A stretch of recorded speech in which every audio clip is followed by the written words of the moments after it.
लड़ने वाले फ़ौजों की तादाद 92,000 नहीं, सिर्फ 34,000 थी।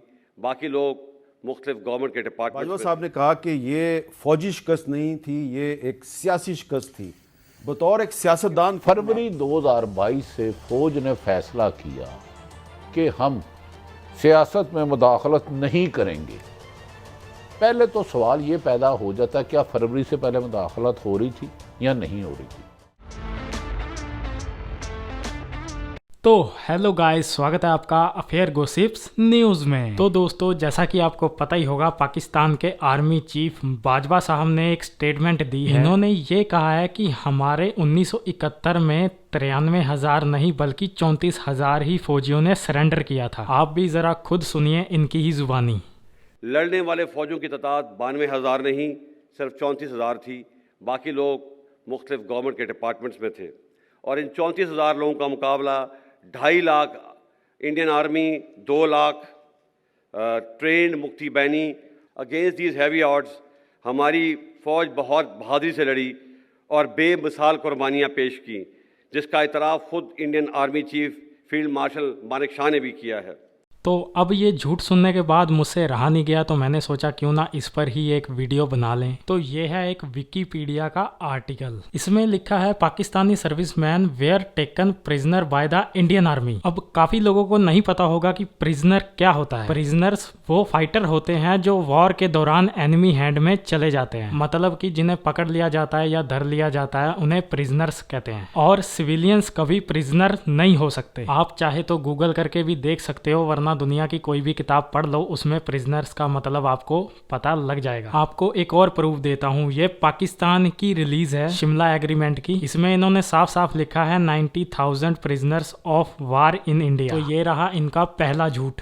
अब चलते हैं दूसरे पे। उसके आगे लिखा है विच इंक्लूडेड 65,000 से 81,000 uniformed personal of the Pakistan armed force. मतलब कि जिन्होंने पाकिस्तानी आर्मी की वर्दी पहन रखी थी उनकी ही संख्या 65,000 से 81,000 तक की है। मतलब कि ये बाजवा साहब का दूसरा झूठ है। उससे आगे लिखा है including some Bengali soldier loyal to Pakistan. मतलब कि कुछ बंगाली सोल्जर भी थे जो पाकिस्तान का सहयोग कर रहे थे। तो मतलब कुल मिला के बाजवा साहब ने झूठ ही बोला है। और बाजवा साहब ने इसको कवर करने के लिए एक झूठ और बोल दिया कि जो मुक्ति वाहिनी थी उनकी संख्या 2 लाख थी और हमारे जो सोल्जर थे वो सिर्फ 34,000 थे। और यहाँ मैं आपको क्लियर कर दूं, जो मुक्ति वाहिनी की जो टोटल साइज था वो 1,80,000 से ज्यादा का नहीं था। तो ये था बाजवा साहब का एक और झूठ। तो खैर, देखते हैं पाकिस्तान की मीडिया का क्या कहना है बाजवा साहब की इस स्टेटमेंट पर।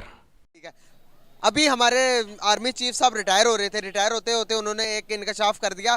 उन्होंने कहा कि जब 71 की जंग थी, 71 के जंग के अंदर इंडिया कहता कि भाई तुम्हारे 93,000 जो सोल्जर्स थे वो इंडिया के कब्जे में थे। उन्होंने सिलेंडर कर दिया था पाकिस्तान के फौज ने। तो उन्होंने आर्मी चीफ ने ये इसको क्लियरिफिकेशन करते हुए कहा 9300 नहीं थे, 93,000 नहीं थे। उन्होंने कहा कि भाई 43,000 थे।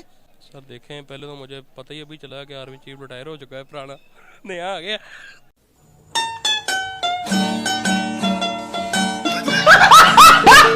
फौज जो है बड़ी बहादुरी से लड़ी।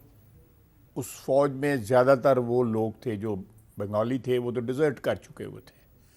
जो ईस्ट पाकिस्तान राइफल्स और दूसरी जो वहाँ पे यूनिटें थीं या फ़ौज जो थी या नीम फौजी जो वहाँ पे हमारे थे, वो डिज़र्ट कर चुकी थी। 1,000 या 1,100 मील दूर जो है हमारा फ़ौजी जो है वहाँ पे लड़ रहा था और बड़े नामसाइद हालात में लड़ रहा था।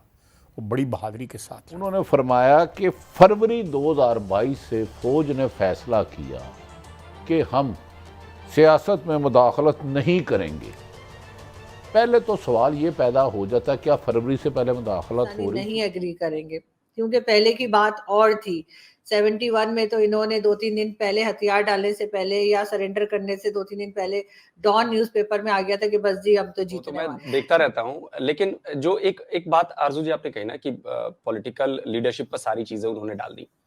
जहां तक मुझे याद है कि उस समय प्रेसिडेंट आपके याहिया खान थे, जो कि आर्मी चीफ रह के आए थे, और आपके ईस्ट पाकिस्तान में लेफ्टिनेंट जनरल नियाजी थे। तो कैसे जनरल बाजवा इसको पॉलिटिकल फेल्योर कह सकते हैं, पॉलिटिकल लीडरशिप की फेल्योर कह सकते हैं?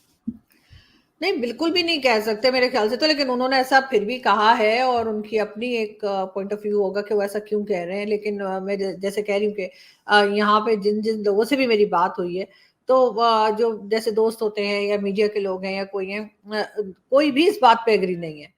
तो गाइज ये थी पाकिस्तानी आवाम की राय 71 की जंग को लेकर। तो खैर आपका क्या कहना है इस बारे में कमेंट करके ज़रूर बताइएगा। तो मिलते हैं ऐसी ही किसी नेक्स्ट वीडियो में, तब तक के लिए पीस आउट एंड जय हिंद।